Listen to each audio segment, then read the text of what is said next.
Well, good morning, everybody. It's Susie Q96.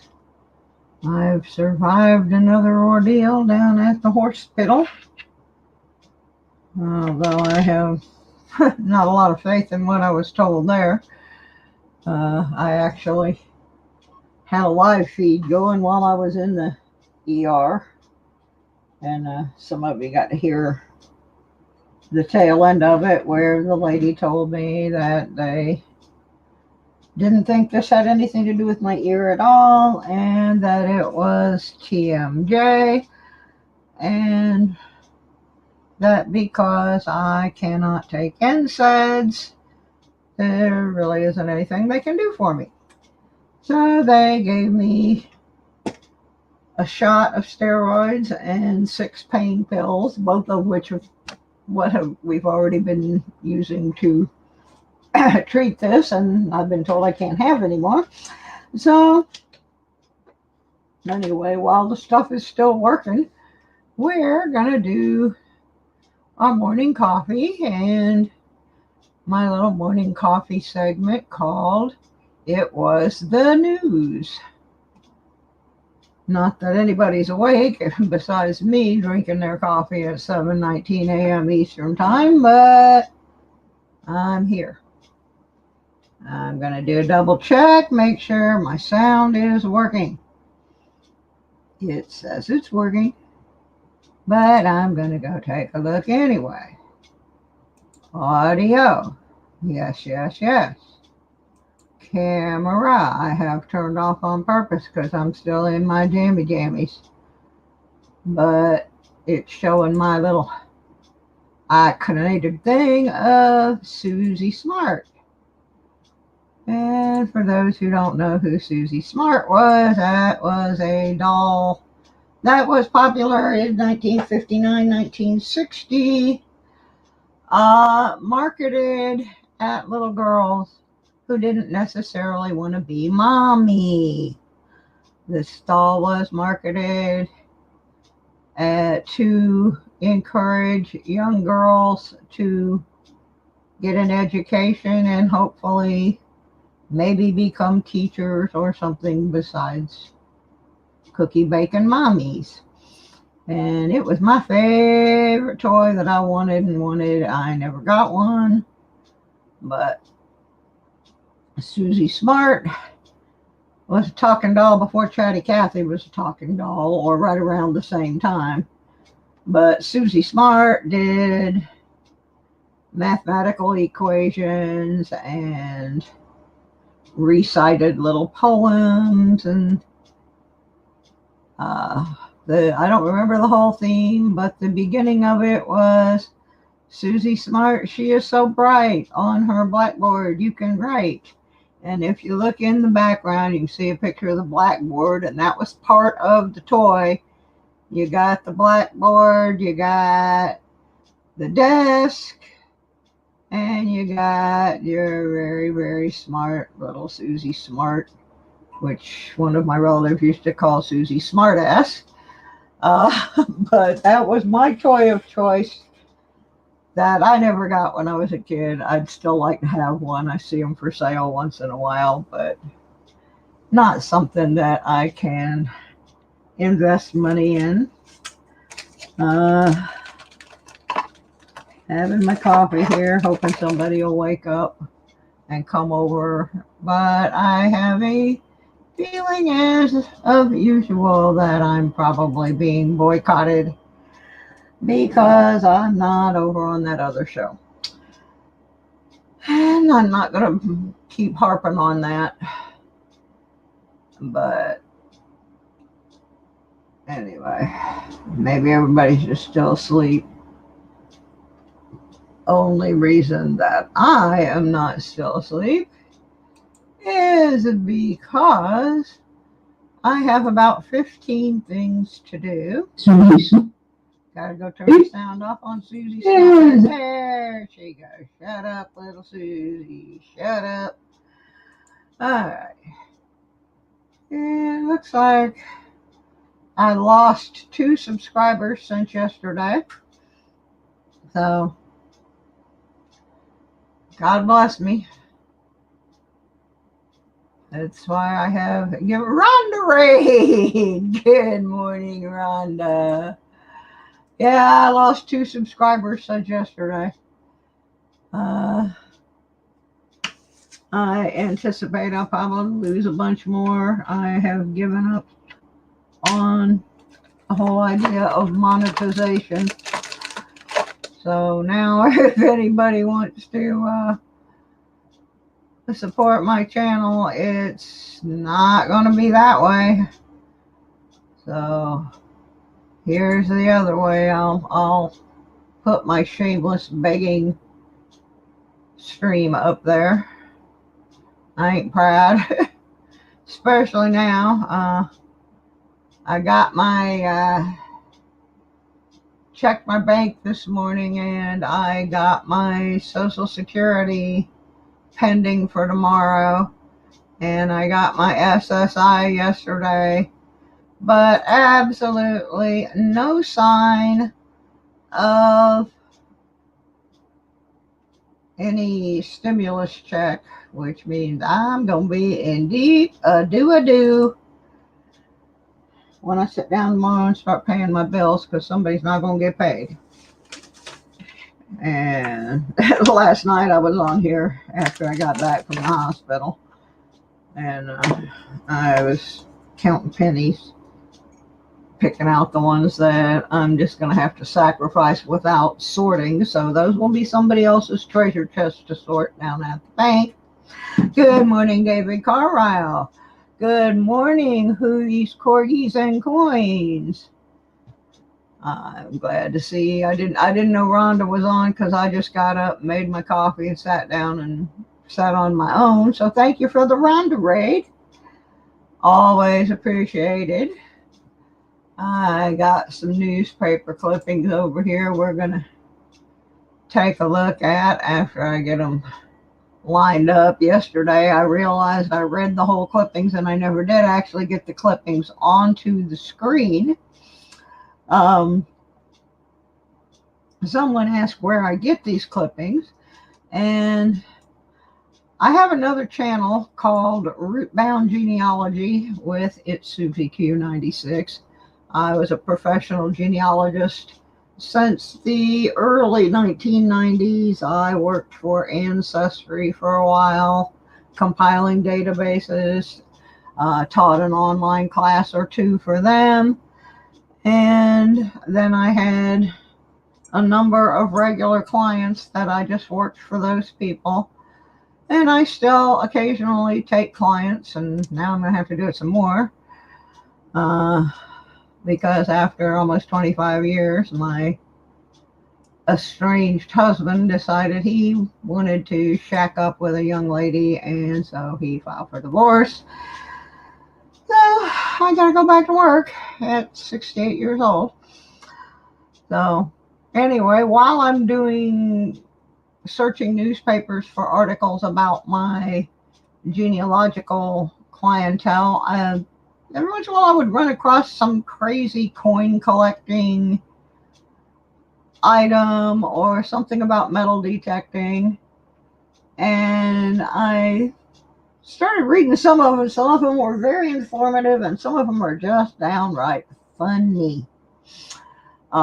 Yesterday I promised I would do a couple of metal detecting items.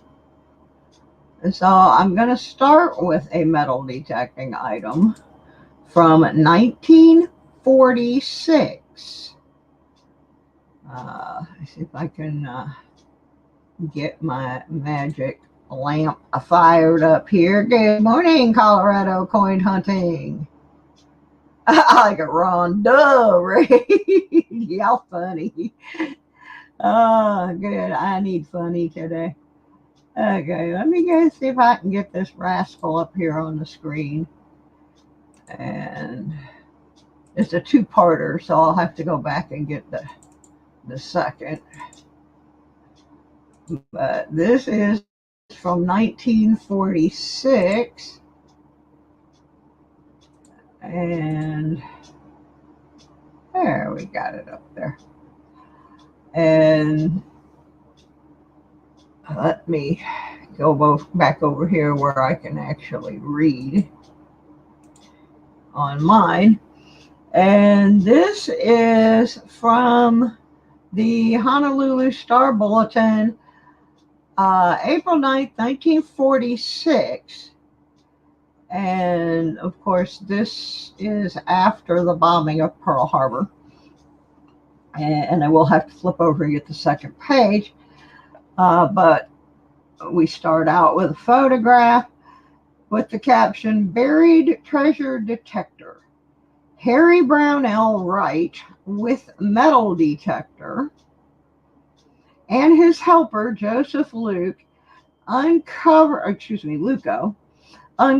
a typewriter, which was the tidal wave debris buried at the Allen Davis home, Wamamalo Ranch." And the title of the article is "M-Scope and Inventor Locate Buried Metal." And the article was originally written by Betty MacDonald. And here we go with 1946 metal detecting. Did the tidal wave bury your family silver, submerge your electric washing machine, sweep off with your golf sticks? If so, you have a pretty good chance of recovering your lost property through the magic M-Scope wand, which Harry Brownell is now using to detect buried metallic items on the broad expanse of sand and tidal wave debris which once constituted the estates of Allen S. Davis and Walter J. Wicks, Jr. of Cono Head. Mr. Brownell, now attached to the Naval Air Transport Service, has developed the M-Scope on the mine detector principle. The 20-pound mechanism is similar to devices used in geophysical surveying and electrical prospecting. A sensitive needle indicates the location of buried metal where the pan-shaped end of the M-Scope is passed over the ground.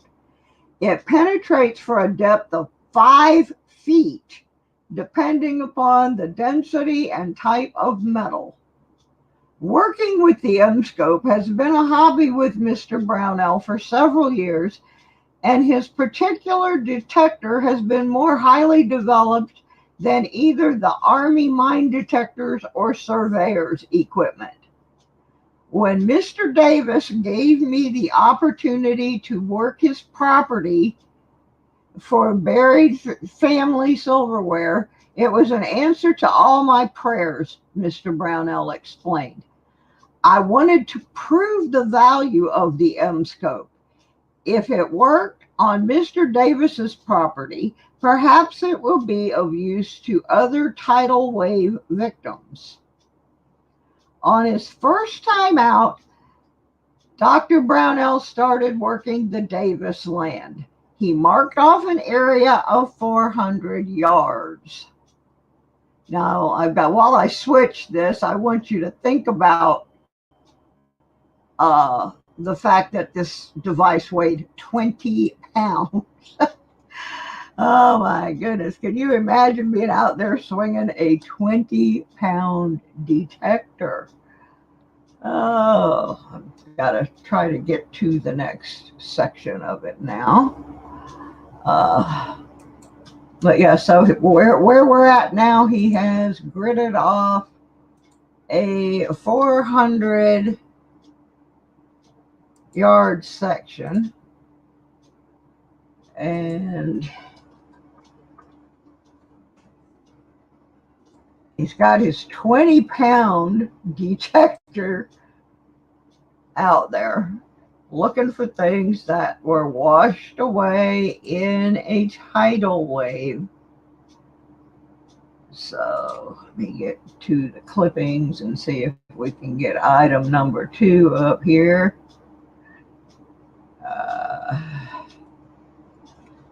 For some reason, my screen has gone absolutely huge.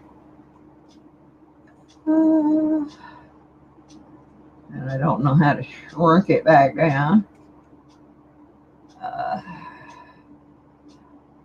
okay, page 2. There we go.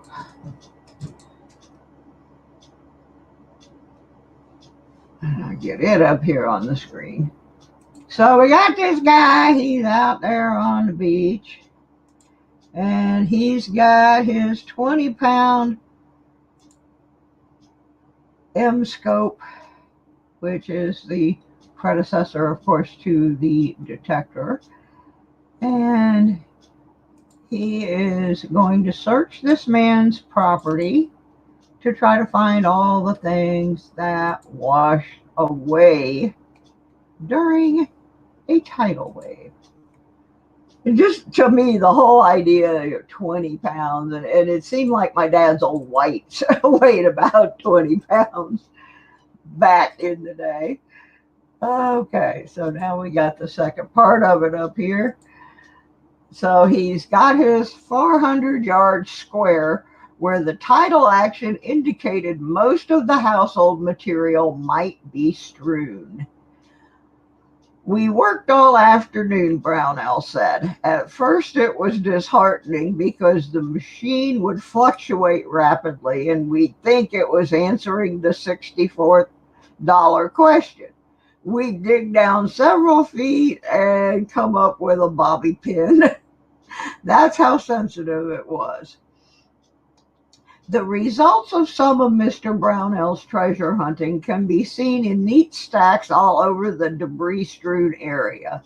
There are canned foods, dresses with metallic buttons, a gas mask, a golf shoe, bottle caps, nails, a typewriter, kitchenware, and picture frames. One ironic discovery was a book with a metallic bookmark in it, the title Clark Lee's They Call It Pacific. However, Mr. Brownell's work was not all in vain. At the end of his first hot, discouraging day, his detector suddenly started to oscillate violently. Thinking it was probably another tin can, metal bearing volcanic rocks, or some of the miles of pipe he traced from one end of the estate to the other, Mr. Brownell warily began digging. He struck a buried silver tray. In that same area, he uncovered the Davis's silverware and several other valuable silver articles. It was just like hitting the jackpot, Mr. Brownell said. Another valuable discovery was a set of golf sticks. Notice they weren't called clubs, they're called golf sticks. At present, Mr. Brownell and his helper, Joseph Luce, are painstakingly covering the Davis estate for lost property. They offer their services to other tidal wave victims who may wish to recover valuable articles. I love the work. If the Navy would release me for temporary duty on the project, I would be glad to work the Hilo area as well, Mr. Brownell said. So here we are back in 1946 with his M scope, and he is digging the same stuff we're digging today, digging down several feet and coming up with a bobby pin. So the more things change, the more they became the same. This poor guy out there, but that will show you how, even though the technology has progressed, the basic idea is still the same. And I too have dug down 10, 11, 12 inches and thought, man, this sounds really good. This has got to be a pendant or a coin, and pulled out a stinking bobby pin. So I just think it's fun that way back in 1946, Same thing was happening. All right. I got something I got to do this morning. Since there's only 3 of you here, so one of you's got a pretty good chance on this. In April, I am doing a giveaway on April the 12th. Now, to get in to win the grand prize in that giveaway, which is, I'm not telling you yet, but it does involve silver. We've been playing a little game on my channel called Cat or Dog. And every day I try to get some people signed up to qualify to win that grand prize during the Cat or Dog. So, since there's only 3 of you in here right now, I'm going to turn on the night bot. And we're going to pick cat and dog. I have this little deck of cards. Well, it's 2 decks of cards, actually. It's dog days and cat days. And we have on them pictures of kitties and pictures of puppies. Everybody loves kitties and puppies, except maybe Big Country, who wanted to add gerbils and giraffes and other assorted animals. However, I don't have cards for those. So if you are in the chat and you would like to have an opportunity to try to get in on the silver giveaway, type something into the stream so that my lovable live bot will pick you up. And once that happens, I will pick a name and you get to choose if you think your card is going to be a cat or a dog. So if you pick the right critter, you will be entered to win. It's a pretty simple deal. But for some reason, we are not picking anybody up. So somebody needs to type something. Something. Type a something in there real quick so I can get you entered. I don't know why it's not. Well, David Carlisle just showed up, so he typed something into the stream. So now we got combat, roll, hunt, and detect. See if anybody else shows up. Yeah, it's Susie Q96. Yeah, I'm here. I don't know where Rhonda went. I think she's still here. I don't have a lot of people this early in the morning. That's why I'm kind of giving you guys the opportunity for showing up. All right. So I'm going to put the kitty and the dog. And I'm going to hit this button here. And David Carlisle, it says you're not subscribed to my channel. You need to fix that, David. You need to fix that. Okay, David, you need to tell me, cat or dog? If the card matches what you have selected, you will be entered into the contest. It says you am so, but on here it says you're not. So I don't know. I'll have to go back and check that out. It could just be a thing with the what you call it, the bot. So cat or dog? Which do you want, David? If you get the correct answer, you go on the list. And yeah, I'm turning my camera on. I'm not really wanting to be on the camera because Dog, he says. I like Hoover says corgi, but it's not Hoover's turn yet. It's David's turn. So David, we're pulling a card out of this box right here. And David, that's not a dog. I'm going to be nice because there's only 3 people in here. We're going to give David a second chance at his dog. Because I missed getting my entries in yesterday. Doggone it. You might want to consider changing to cat, David. You got one more shot here. I'm being real nice. And I know there's dogs in here. Hoover had his head in the fridge. Well, I guess that's better than having it in the oven. Would you look at this? Carlisle has pulled 3 cats in a row. I'm going to shake this box up one more time. There got to be a dog in here. Oh, now he says cat. Now watch, I'll pull the dog. Oh, wouldn't that be it? Oh my gosh, they all jumped out of the box. Let's see who jumped out of the box. Oh my. She got critters. I'm going to take the top critter on the stack.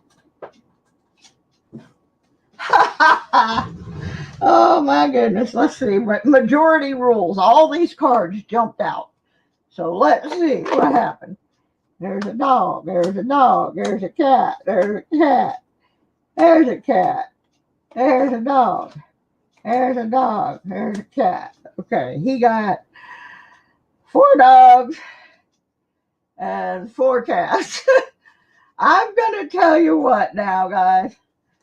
I think we're just going to put David on the list because all these cards, we're going to give him this dog right here and put him on the list. I mean, most of us haven't even had our coffee yet, so. And there's only like 3 people in here, so pretty much you're probably all 3 going to end up on the list.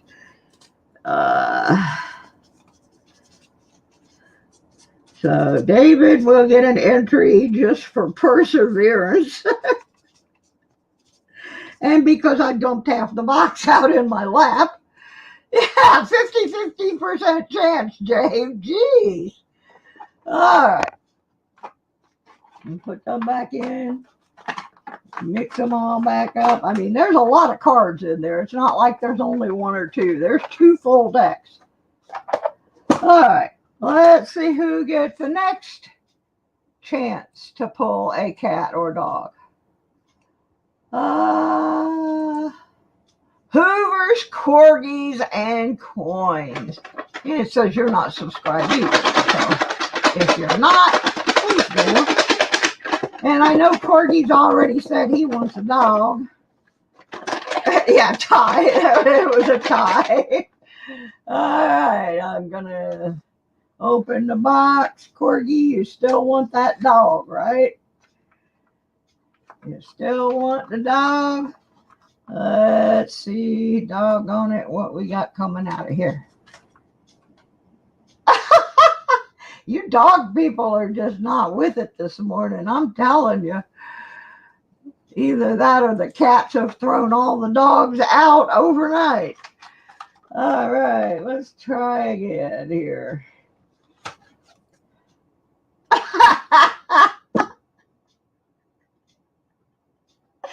Oh my goodness. Oh my goodness.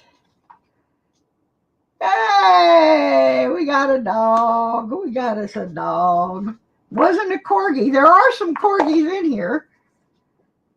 But yeah, I may have to, I don't know, I may have to go in and like do some update or something on the Nightbot. I'm not sure.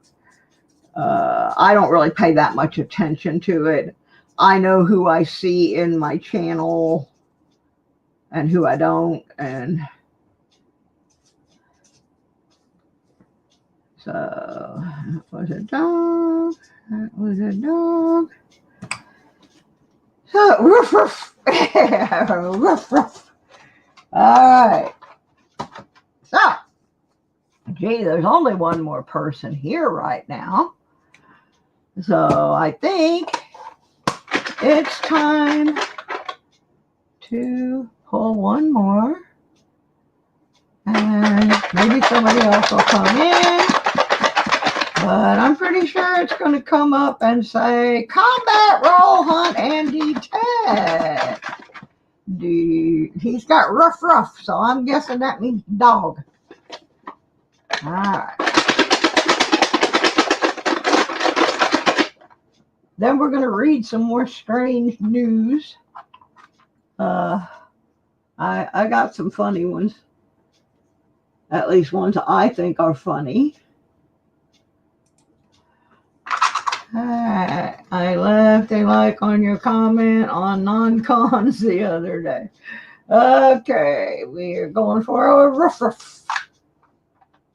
And we got a big fat cat. I swear, I think these cats got in the box last night and ran the dogs out. And this time, we got another cat. Oh, and then two jumped out of the box. A whole bunch jumped out of the box. They were terrified of the rain of cats. And the cats just kept jumping out. And it must be because this little yip yapper right here chased them out of the box. There we go. So we got the woof finally. Oh, and here's another little woof that came out chasing those cats too. So that puts our friend Combat Roll Hunt on the list for the drawing in April.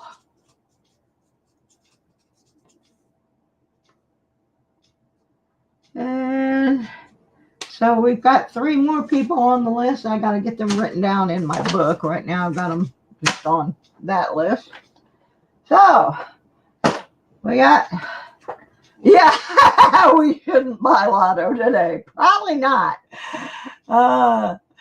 We weren't doing so hot with that. So let me go back over here to my newspaper articles. Yeah, I did that metal detecting one because yesterday was supposed to be my metal detecting show, but I ended up down at the emergency room instead because one of my doctors wrote a prescription and I was in so much pain at the time that it arrived. I did not do my homework. I almost always look up anything before I take it because I have so many allergies to medications. Well, I just ripped that bag open because I was crying. I was in so much pain. So I ripped the bag open and I ate the pill, and about 10 minutes later my speech was slurring, and I was actually on the phone with one of my health providers at the time, and I started getting really, I was itching, and I said, okay, something's wrong here. And I looked it up, and sure enough, it was a medication in a family of drugs that is like the number one thing on my list of do not give me. So I had to run down to the emergency room and have them get that out of my system in ways that were somewhat uncomfortable, but nonetheless, this is one of my favorite metal detecting stories that I have found so far. I'm going to see if I can pop this one up on the screen. This is from 1942. So this is World War II era. Oops. And during World War II, there were a lot of metal and scrap drives being held to gather up all types of metal for the purpose of making war related items, everything from airplanes to guns, anything, canteens, everything that our military needed. And so communities would hold these metal drives, and a lot of times they became contests and within schools or communities. And this one, these kids here, they were thinkers. I would love to know what happened to the kids that came up with this idea. Back in 1942, this came from the Indianapolis News, and it happened in Auburn, Indiana on October 22nd, 1942, in the midst of one of these metal collecting drives. And the title is Scrap Hunting Pupils Dig Out 8-Ton Machine. Auburn, Indiana, October 22nd, 1942. The Auburn High School senior class made a big haul this week in the school victory scrap drive, an 8-ton punch press. The press was buried 13 years ago by the Reiki Metal Products Corporation because it wouldn't function properly. Hearing the story of the buried press, pupils obtained permission from the city to dig it up. With the aid of the city street department's metal detector, they found it. And after digging a day and a half and part of one night, they uncovered the machine. It was dragged out by a county highway tractor. The punch press was weighed and then set in a field until it can be dynamited into smaller pieces. Incidentally, the senior class won the scrap drive contest. Now, how's that for some ingenuity? These kids say, hey, look, we're in this contest. We're trying to get metal for the war effort, and somebody did their homework. They did their research and found out this big piece of machinery had been buried. They went to their town, got use of the town's metal detecting equipment, which this was new technology in 1942. And they go out there and they find this, 13 tons of metal for the war effort, and they won the scrap drive contest. So I would love to know who was in the senior class of 1942 at the Auburn High School in Auburn, Indiana, who came up with the brilliant idea to dig up this 8-ton piece of equipment and donate the metal to the war effort. There were some pretty smart cookies in that class. I'm telling you right now, that I love that story. Right now, I am participating in a contest on a much smaller scale that's being run by Kellyco. Kellyco's got a thing going for Earth Day where they are having the metal detectorists. Yeah, there's my Kellyco sticker. They are having the metal detectorists save the trash that we pull for a certain period of time. And then we're going to make these videos for Earth Day showing how much garbage and debris that metal detectorists actually remove from the earth. I've got a great big bucket thing in the back of my car. It's huge. and I've already got it half full. And I've been sick, so I haven't even been going detecting that much. But I've got my my bucket there, and I'm going to participate. And one of the reasons is back when I was a youngster, had to walk 5 miles up the sand dunes to get to school every day. And I say that because I lived in Florida. We didn't have snow. You know the old story. Oh, I had to walk 5 miles through the snow. No, I had to walk through sand and sticker burrs and stuff. Uh, but I was a participant in the very first Earth Day, and when I was in high school. And there wasn't a lot to it back then other than trying to make people aware that you needed to stop throwing your trash in the rivers and so forth. But one of the things we did was all the members of the people who were doing the Earth Day celebration wore black and green armbands. And the obvious significance was that if we don't start trying to keep things green, we're going to have a dead Earth. So our sole purpose was to pick up the debris and properly dispose of it while wearing our little armbands to promote the Earth Day. We were suspended from school for wearing the armbands. Think about this. We got suspended for picking up the trash.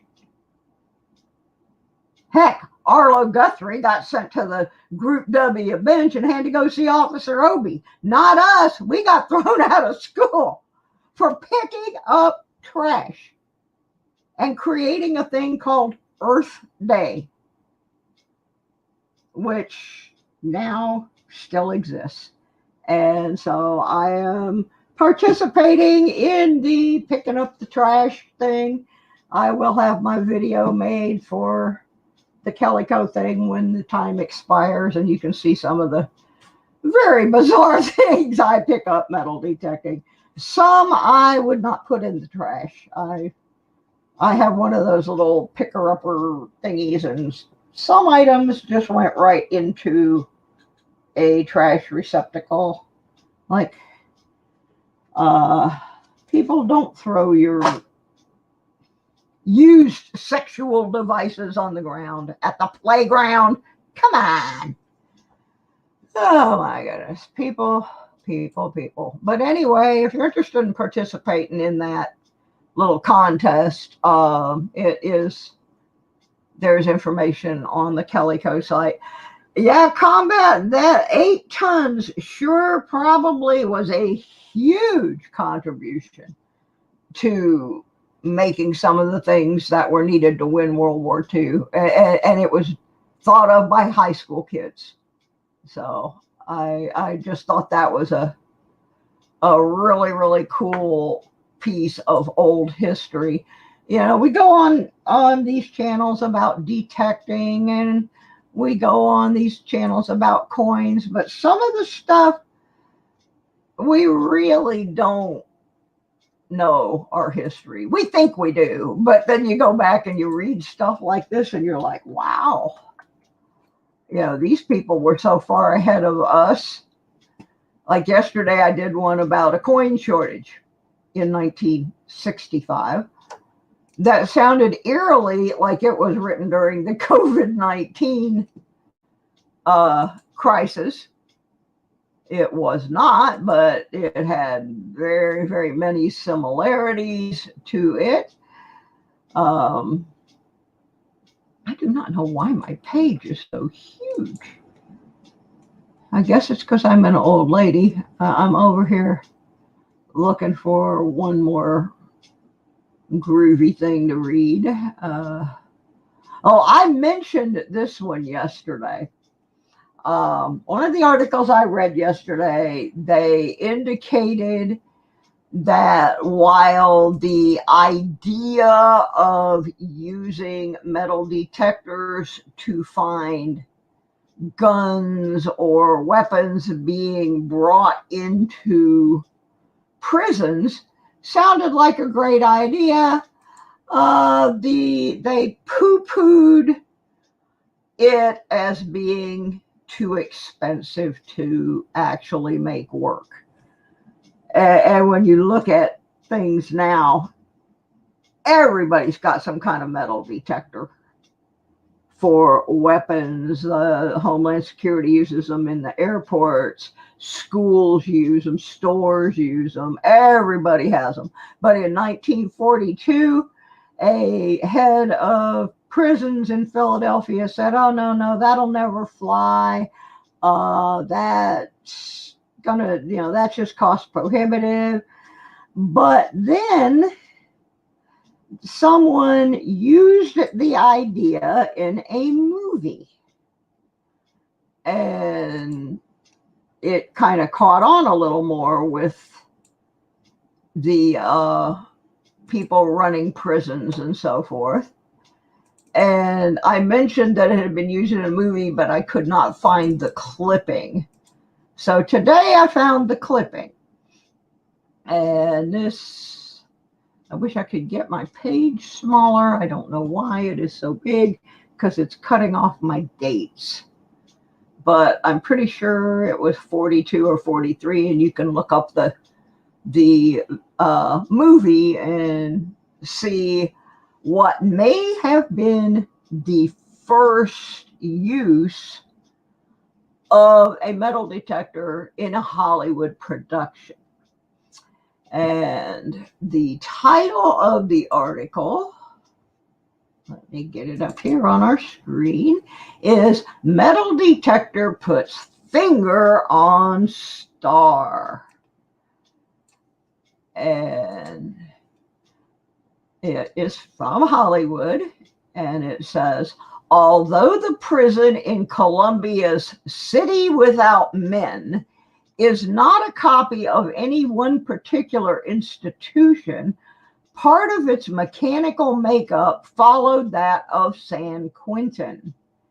The mechanism in mind is the automatic metal detector, set up in such a way that if any visitor passes through a door with a metal object on his or her person, an alarm goes off." For the picture, such a contrivance was used for the sequence wherein Linda Darnell, on her first visit to the prison, sets off the alarm by passing through portals with a few innocent but nevertheless metal objects in her pocketbook. So if you want to go look up the movie City Without Men, starring Linda Darnell, you will see one of the first uses of a metal detector in a movie. Back in the 40s. Yeah, there's always going to be trash on the beach. I wish I still lived near the beach. I love beach detecting, but it's like 5 hours for me to get to a beach. One of my very favorite detectorists online, I watch him regularly, is a gentleman out in Huntington Beach, California area named Robert Ferguson. And I have seen people get on Robert's case about not picking up every single piece of trash. And Robert does pick up trash, but if he picked up every piece of trash he encountered on the beach, he would get no detecting done. And furthermore, the beach where he is have people that is their job to pick up the trash. So I get a little annoyed when I see people get on him about not stopping and picking up plastic bags and stuff like that. He picks up metal. He picks up cans and that sort of things. The rest he leaves because those people got to have their jobs too. And that is their job. And also, some of the things like that may be contaminated with COVID. So I don't blame him. I wouldn't pick them up either. When I am in a schoolyard, I carry a trash bag with me and I try to pick up all the trash and cart it out of there.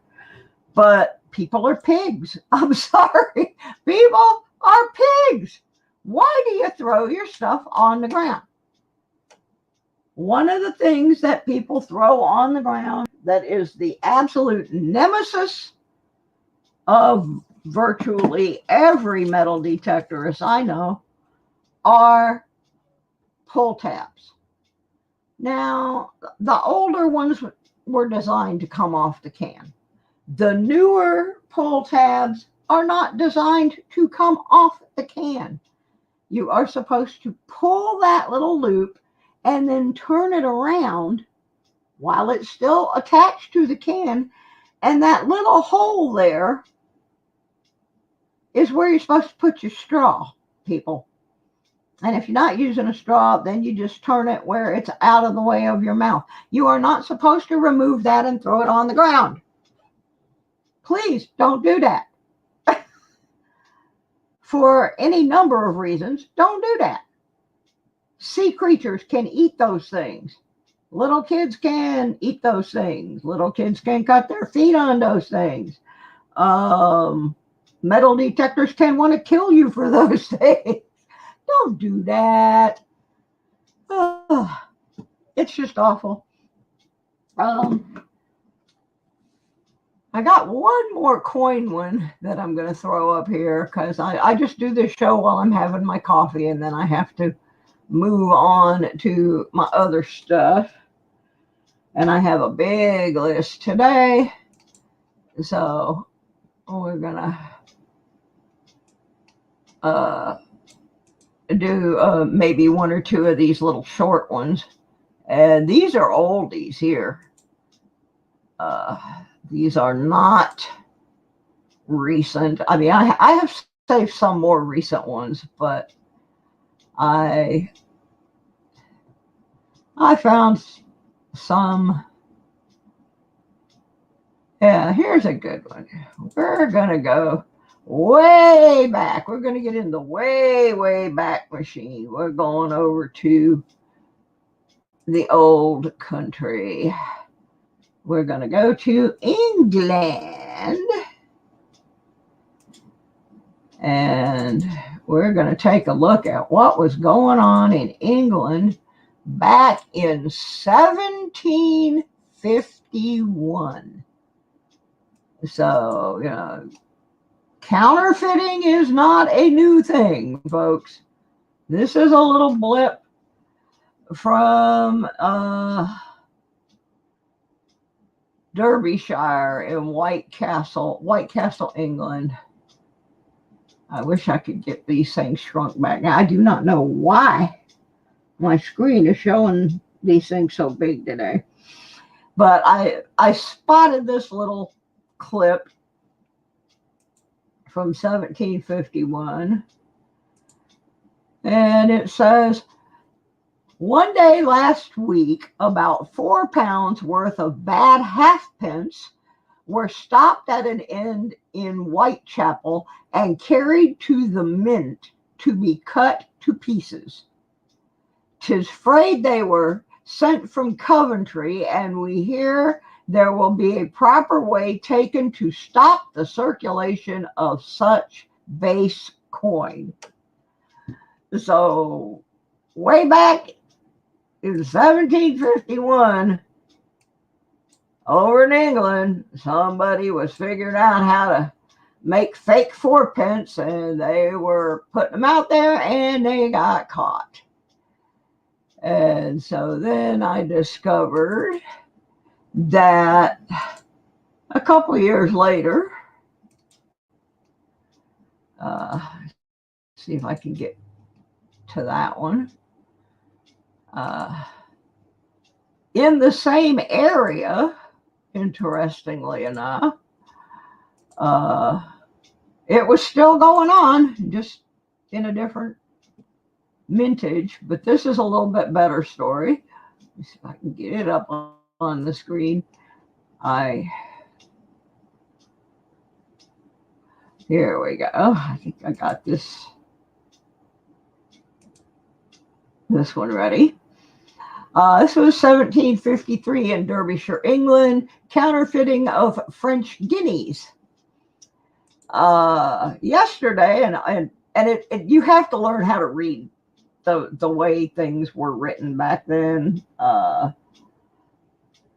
F's were often used for S's and other substitutional letters. So if what I'm reading doesn't look exactly like what you're seeing on the screen, it's because my years of genealogy work have taught me how to work my way through some of this stuff. Yesterday, an officer of the Mint, having received information that one Bell had made a practice of coining a certain foreign coin called French guineas or pistoles, and also Louis d'Ors, had a warrant for him and carried him before Mr. Justice Fielding, who, after examination, committed him to New Prison in Clerkenwell. He, at the same time, also committed the smith, who was an accessory, by setting up the materials for the coinage. And information being given that the said Bell lodged at Mrs. Blifton's in Winchester Street, Mr. Alderman Scott granted a warrant for the searching of the said house, where were found in the cellar, just put up, all the materials and implements necessary to go through the whole art of coinage, as complete as it was at the Tower. And when they refer to the Tower, that was the Tower of London, where coins were legitimately manufactured. And so these guys, right on the cusp of the American Revolution, were counterfeiting money, not just from their home country of England, but also French money that could be filtered in and through. So I just find it fascinating how far back I am running into counterfeiting. And one of the things that I'm going to do a whole show on U.S. counterfeit coins, because some of the coins that metal detectors are digging up have been discovered to be counterfeited. I forgot whose stream I was watching last year where they were metal detecting around an old blacksmith shop, and they started turning up coins out of Connecticut, which, when they tried to identify them, turned out to be total 100% counterfeit coins. And they had found more than one of them, and they thought they had found something completely different. David Carlisle has to go. Bye. Well, thank you, David Carlisle, for popping in this morning. Please tell everybody that if they're interested in historical information regarding coins and metal detecting, that I am doing this show pretty much every morning when I get up to have my coffee, and I am signing some people up every day to get in on the silver giveaway that is happening April the 12th. I haven't really done a lot to promote this show. It's just something that I started doing this week.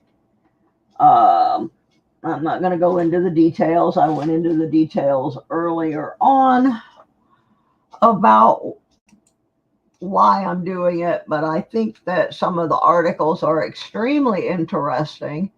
And I'm going to do one this weekend about how the market got flooded in the 1860s with all forms of counterfeit money, which played a part in the efforts of both sides of the Civil War. I have found some stories that you just wouldn't believe about how the Union Army flooded the Confederates with fake money. I found one article where the Union Army actually paid their own men with fake money. I want to think about that one for a while. Uh, so I will be back tomorrow morning with some more groovy stories. But first, I'm going to show off something. This will be in a later video as well. But a couple days ago, I mentioned that I had a metal detecting digging tool that was made by a company that had gone out of business. Now, my brother bought that tool, I'm going to say 20 years ago. It was guaranteed for life, made in the USA, but once I got a hold of it, I broke it. Well, it's not completely broken, but I bent it almost in half. And so, since my brother bought it from Kelly Co., I decided to contact them and ask them, what do you do if somebody bought a guaranteed for life tool from you and years later it broke? Whose life is it guaranteed for? The life of the purchaser, the life of the company, the life of the distributor that sold it? Who do you go to when that tool is dead to try to collect on the guaranteed for life? So I posed this question to Mark over at Kelly Co. And my response was this.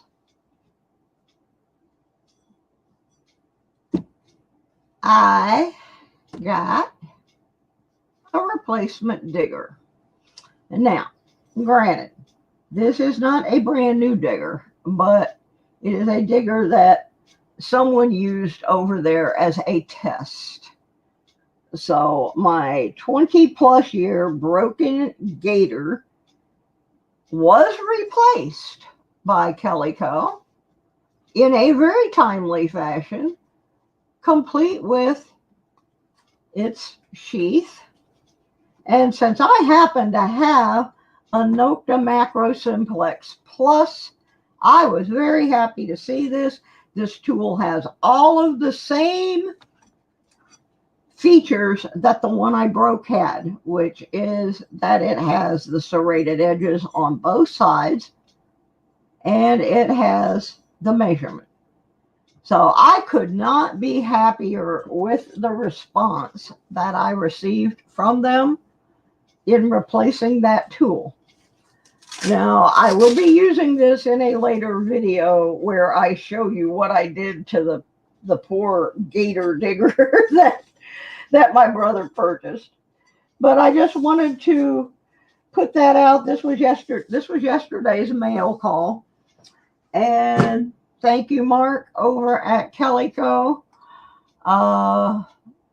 For not just saying, oh, well, too bad, so sad, company's gone. You could have done that, and you didn't. You stood by your company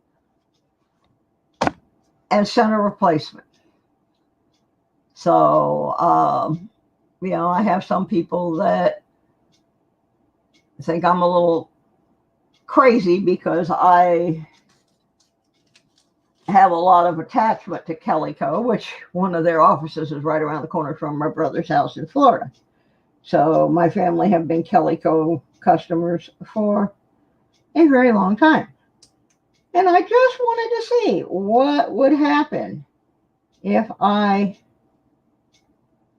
presented that. And what happened was they stood by their product over 20 years down the road. So I'm going to lay this back up here for a minute because I just put my hand on something I found metal detecting. And I have not posted this video yet, but just to put things in perspective, I had gotten a brand new coil for my machine, and I jumped out real quick and went down to a park to try it out. And my first signal was a really, really strange sounding signal. And when I first dug this up, I thought it was covered in mud, and I thought I had a hair barrette. But actually what I have is the tiniest little pair of pliers you ever saw in your life. I'm pretty sure they were simply meant to be a keychain, but yeah, there's my teeny tiny pliers. Let's put them in perspective. So, all right, gang, I know everybody's just chomping at the bit to run over there where they give away all the goodies, but this is the educational. That is over there. That's like TLC, and this is this is PBS. So I guess is a good way to put it. So if you actually want to learn some stuff, I mean, we have fun, but yeah, this is more like PBS over here than TLC. I'm not really in it for the scandal. There is one thing I want to mention real quick, and I don't have the link because I don't have any mods in here this morning. But was a wonderful gentleman named Rico. I don't know if any of you are familiar with Rico. I'll try to find his link. But if you go over on Found It Buried, they are doing a fundraiser for Rico's wife and children. Rico passed away suddenly last week, and I believe he's either in Australia or New South Wales. But I used to like to watch him. He would put on this big pirate hat, and he was just really a cool dude. And he passed away suddenly, and it is my understanding that they are doing a fundraiser for him. I'm going to try to pull this up real quick so I can give you a link. This gentleman left a wife and three young children. So they're going to have an auction to raise some money for his family. I'm trying to get the link here to that auction.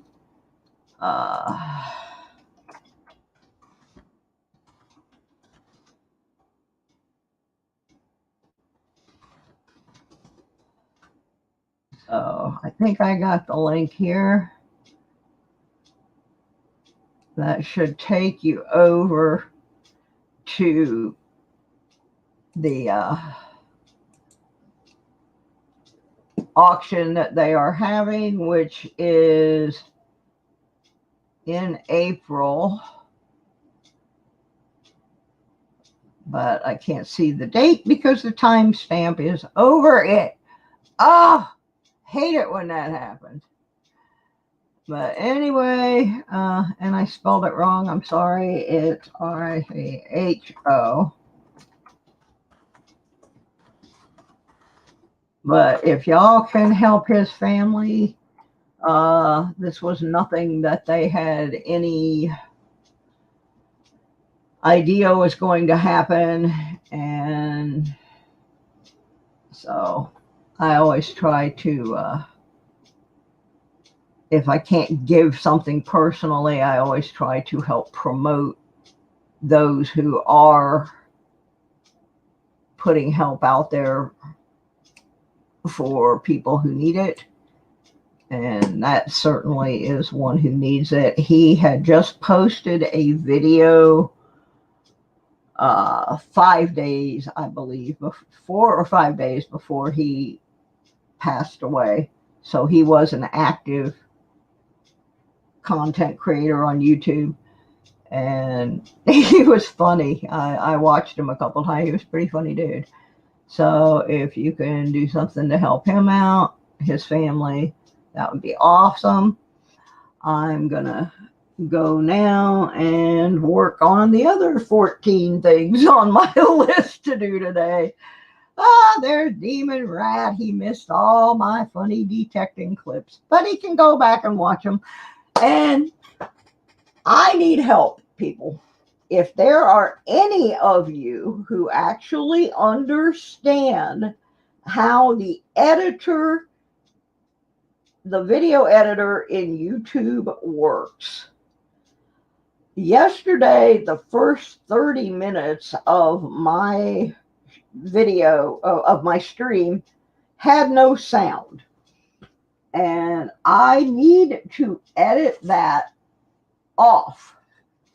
I need to just cut that whole 34 minutes off the beginning. And I can make no sense whatsoever out of how that editor works. Yeah, I would think it should be an easy thing where I would just be able to clip that first 34 seconds and throw it in the trash. I cannot make that happen. So if any of you know how that works or can come up with another way to make it work, please contact me, because I really want to get that off of there. For right now, I have just put a link to the time at which the video actually starts, but I would really like to be able to fix that. And I've tried watching the tutorials and I can't get it to work. So if any of you know how that goes, I could use your assistance in fixing that video. So there you go. There's just a few stickers out of my sticker box. I don't have a sticker board yet. So that being said, tomorrow I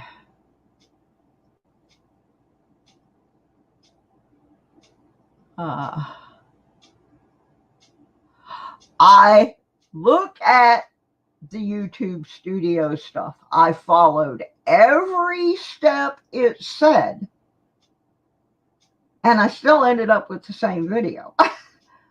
So clearly I'm doing something wrong. I am missing a step. I don't know why. And the video is so long that I downloaded the video and I thought, okay, let me just put it into my editing program, go to that point at 34, whatever, split the video, delete the first part. The video is too long for my editing software and it won't let me do it.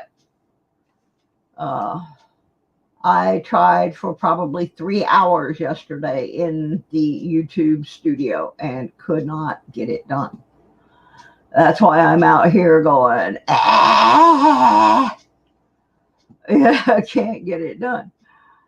So, um, I'm guessing that the auction must have been yesterday, based on the fact that Demon Rat says he donated in 1885. Um, but I'm sure if you get a hold of Found It Buried, they're still taking donations. Okay, when I do my YouTubes, I can't do a lot of the stuff because I don't have the 64-bit computer. So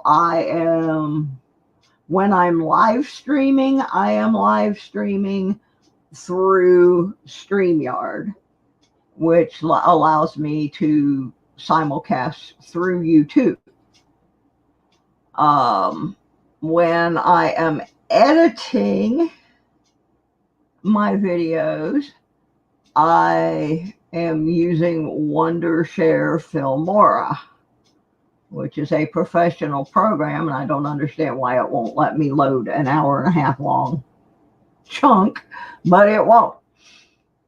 So I kind of stuck. I went back over to the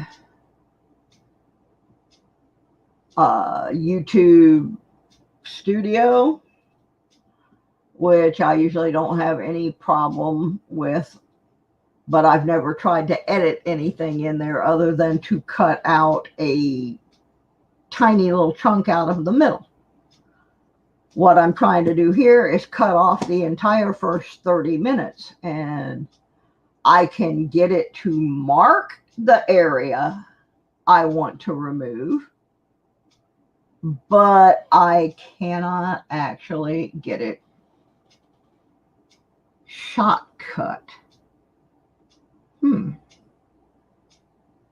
Hello, Warner. Let me look up shortcut, because I really want to fix that video. There's some good stuff in it, but I lost the first 34 minutes due to no sound, and I just want to cut it off and redo part of that because part of it was pretty good. Bought the empty lot next to us, used my detector to go locate the property markers. Saved a boatload by not hiring a surveyor.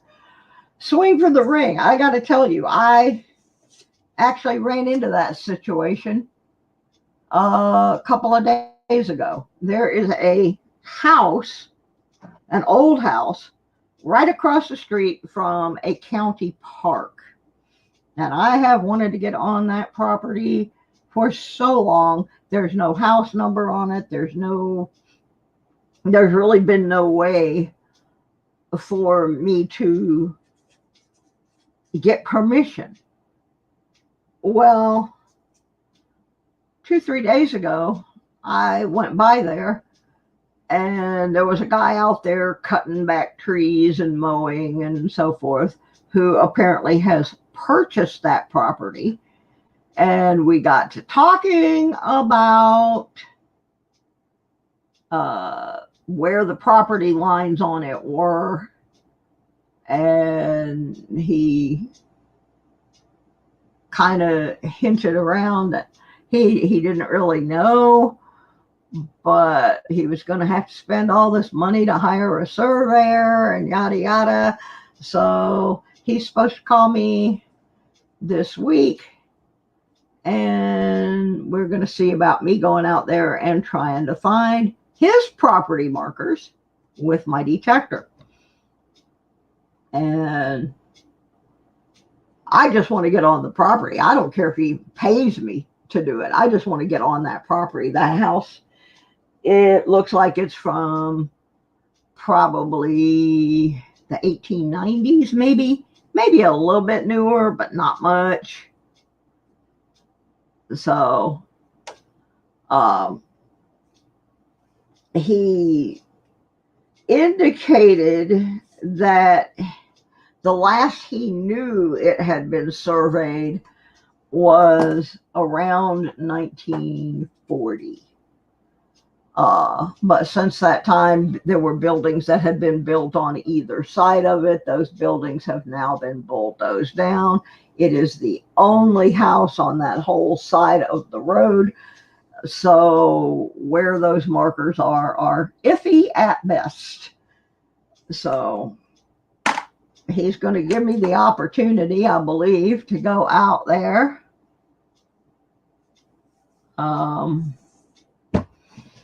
And I told him, I said, is there anything you want of what I find? He said, no, I just want to know where these markers are. So it's a possibility I can get out there and find some good stuff and maybe help this guy, because he actually wants to fix that house up, which I think would be wonderful, because since it's right across the street from a park, kids have started using it as a party hangout, and that's not good. So,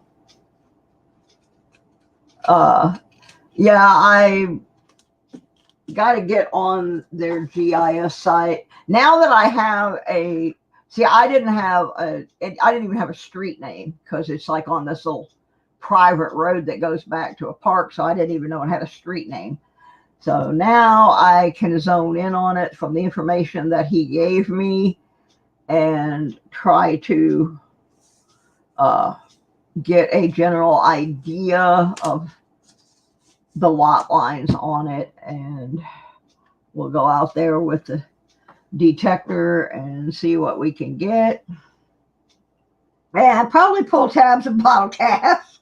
But because the house has been there for so long, the house predates the park. So the park, I believe, used to be the farmland that went with this house. The problem is there's been so much fill dirt dumped on the park. I do detect there, but when they fill things here, I live in the southwest corner of Virginia, and when they fill, a lot of this stuff I didn't realize was swamp. You don't really think of swamp in the mountains, but a lot of these places were swamp. And when they filled, they used a lot of the little chips and odds and ends of pieces of rocks from mining. So you will have a layer of these horrible little tiny pieces of rock, and then you'll have some red clay, and then you'll have some more crappy rock, and then you'll have some dirt, and then you'll have some more crappy rock, and then you'll have some dirt. The way they filled things here, I mean, I get that they were trying to stop the water from seeping up, but it makes it a real pain in the derriere when you're out there trying to detect in it. So I do not believe this has happened on the high part where the house is sitting, because I did get to swing my detector a little bit, and I wasn't picking up trash. I found a quarter. It was a 65, so it wasn't silver, but it was old enough to tell me that there's stuff over there.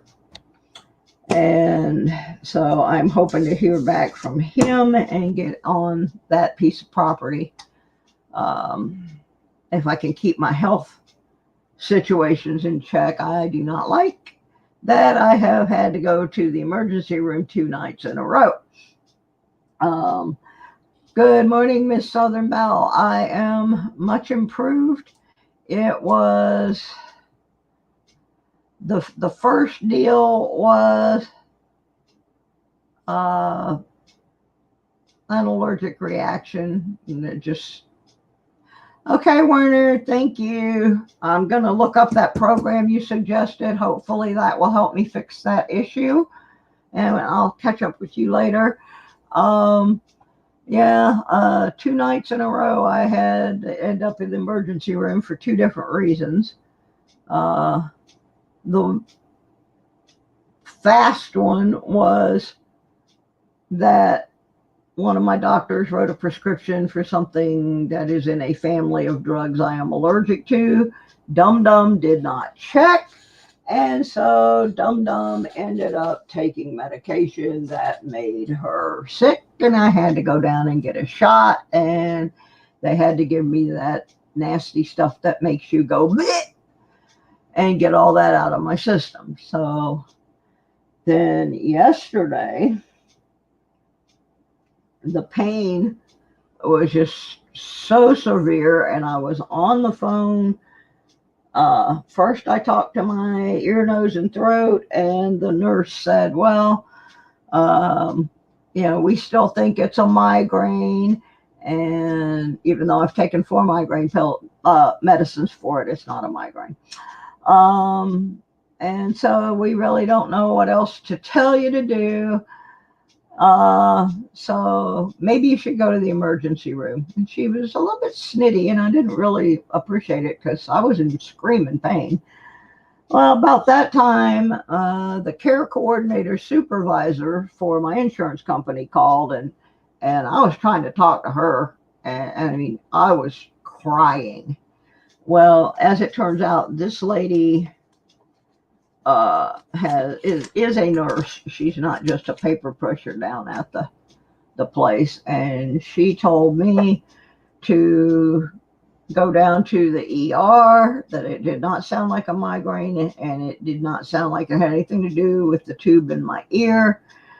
She suggested that I go to the ER and ask them to do an x-rays and an MRI of that whole side of my head and neck. Well, they did the x-ray, but they didn't do the MRI. And they came back with the x-ray, and there's a little video of it. I intentionally left the feed running because I wanted to have a record of what they told me. And they told me that the pain is TMJ and that it's in my jaw from grinding my teeth. The problem being with that little diagnosis, I don't have any teeth. I have dentures and I hardly ever wear them. So this is not, it may be TMJ, but it wasn't caused by grinding my teeth. They did not do the MRI. And they informed me that since I cannot take any NSAIDs, which is 85% of your anti-inflammatory and pain medications that are currently available, that since I can't take those, there's nothing they can do for me either. They gave me a shot of steroids, which the steroids have been helping, but the doctors have taken me off of them because you can't stay on steroids long term. Then they gave me 6 pain pills, which I'm supposed to take every 4 to 6 hours. The problem is those are the same pain pills that I take on a day-to-day basis, so we already know those don't work for this. So basically, once again, I got told, sorry, there's nothing we can do for you. So this morning I got a message from my primary care, and she said, normally I would not tell someone to do this, but in your condition, until we can figure something else out, I'm going to tell you to take 2 of your pain pills instead of 1. So right now I am operating on what is left of the steroid shot they gave me and 2 pain pills. Once those wear off, I don't know where we're going to be. So I thought, well, while I'm feeling good, I'm going to squeeze this show in here. And I did read some articles earlier and show off some stuff. And I am going to try. Let me see, tomorrow. I have to keep checking weather and medications, which is crazy. But where am I? Tomorrow, like right now, I wouldn't be out anyway, even if the sun is shining, but it's 25 degrees, so I would not be out detecting. Uh, and my other bad news is that my Social Security showed up, but my stimulus check did not. So I'm going to have a real problem paying some bills this month. I have to make some phone calls today and see if I can get somebody to cut me a month's slack. So tomorrow, the weather is not exactly a whole ton better. And I'm supposed to go help my sister start getting our garden ready. She has a farm, and we're going to go turn some dirt and try to get some fences fixed. It's going to be, I told her I'm not coming till the temperature gets over 50. It's supposed to be 55 tomorrow. So then after that, I don't know. There's decent temperatures, but interscattered rain. Yeah, this is my coffee show. This is what I do. I get up in the morning. Here's my routine. I get up. I make my vitamin drink and sit down and take all my meds. And while I'm doing that, my coffee is brewing. And while I am drinking my coffee, I'm doing this little morning show where I am going back and finding some really interesting old news items from actual newspapers. I mean, some of the stuff you just can't make. You can't make this stuff up. It's too crazy. Oh my goodness.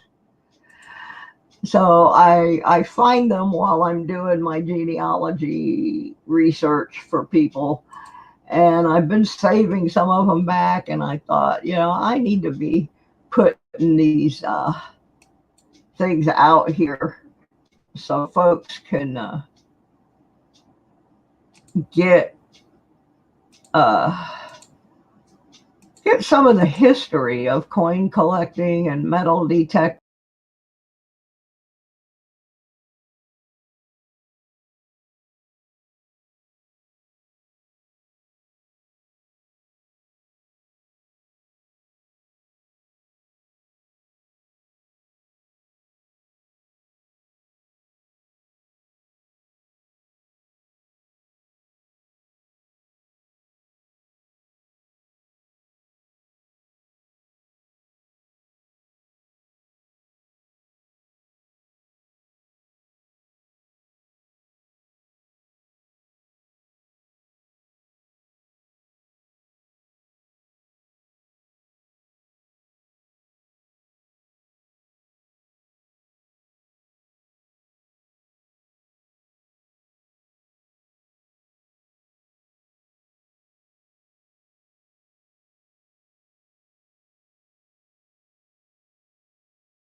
Uh,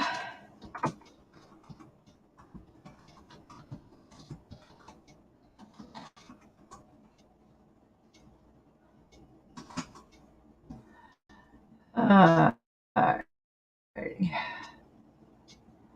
That kind of stinked. Did not like that.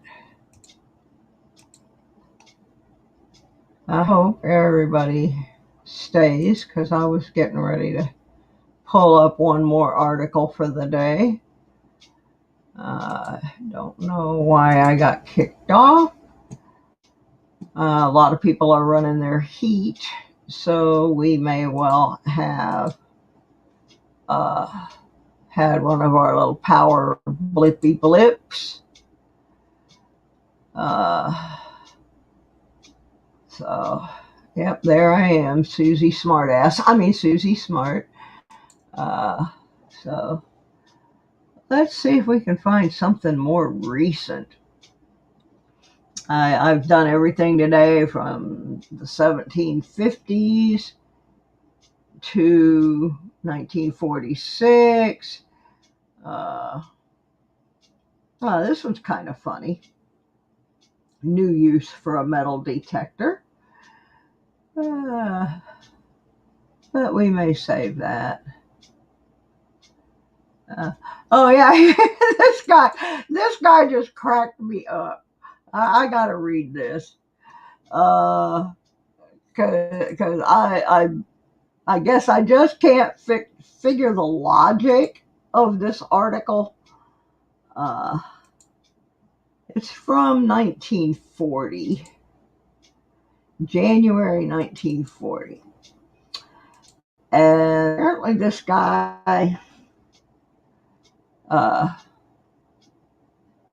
don't know, he's just weird. He's just weird. Oh my goodness.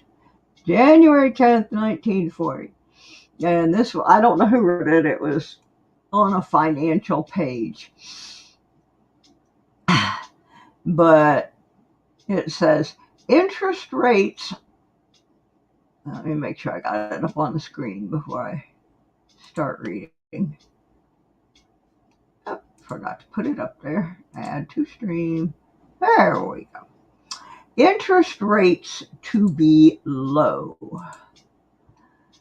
Interest rates are a matter of concern to all those who borrow money. There are many citizens of Orangeburg County who owe money and many others who would like to borrow some of it. Hence, we call attention to the continuing flow of gold into the United States from foreign countries. This next line is what cracks me up. This country is already swamped with excess yellow metal, which it buries in the ground. We have no use for the vast stocks of gold that are showered upon us. As a result of this and other factors, the bank deposits of the nation continue to rise, and financial institutions are loaded down with excess cash. They hardly know where to invest their funds. The old idea that great volumes of gold and large amounts of money on deposit would result in rising prices and great prosperity have long since exploded. But it is worth noting that as a result of the present plethora of money, that prospects are that interest rates will continue to be much lower than that in the decade that ushered in the greatest crash the United States ever experienced. Now, what just absolutely cracked me up, this is 1940, right when, I mean, we're still on that edge of the Great Depression in 1940. We're coming out, but we're still there. And this guy says, the country is already swamped with excess yellow metal. We have no use for the vast stocks of gold. Really, dude? Okay, I guess down there in Orangeburg, South Carolina, didn't need any money. I don't know. I just think it's some of the stuff is so funny. And that guy I thought was pretty darn funny. So, yep, we don't need all that gold, honey. Is there anybody in here that doesn't need their gold? Because if you agree with this guy and you don't need your gold, you can send it on over right here. I'll be happy to take it. No problem. Send it on. I will be happy to take all that excess gold you got buried under the ground. Just put it in a box. Send it to Susie Q. Seriously, dude. Oh my goodness. That's some of the crazy stuff I find. Uh, like I said, I'm working on one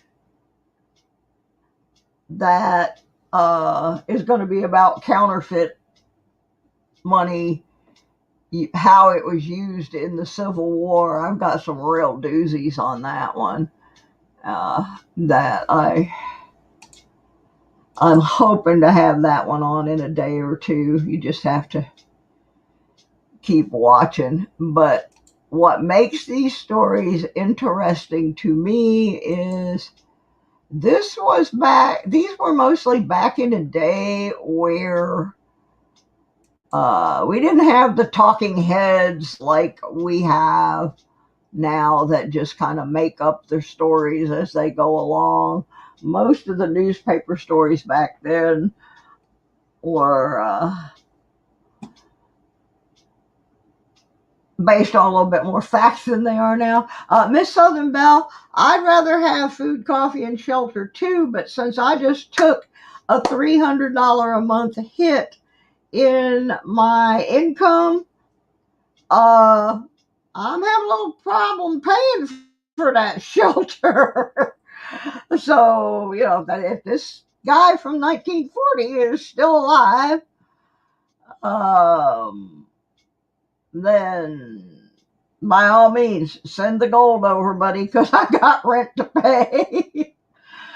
I never have a food shortage, and I have plenty of clothes.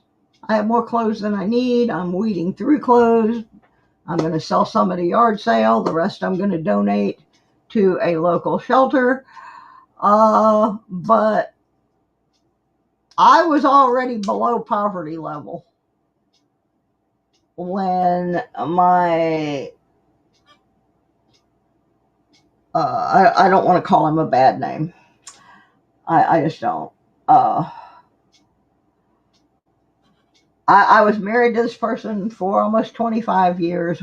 We've been separated for quite some time, but I was helping pay for his care at an assisted living facility so that he could have a private room and have all the best of things. And my payback on that was that for whatever reason, the people that run the assisted living, knowing that I had this man's power of attorney and was making sure they were getting paid every month, they allowed him to move into a room with another patient there.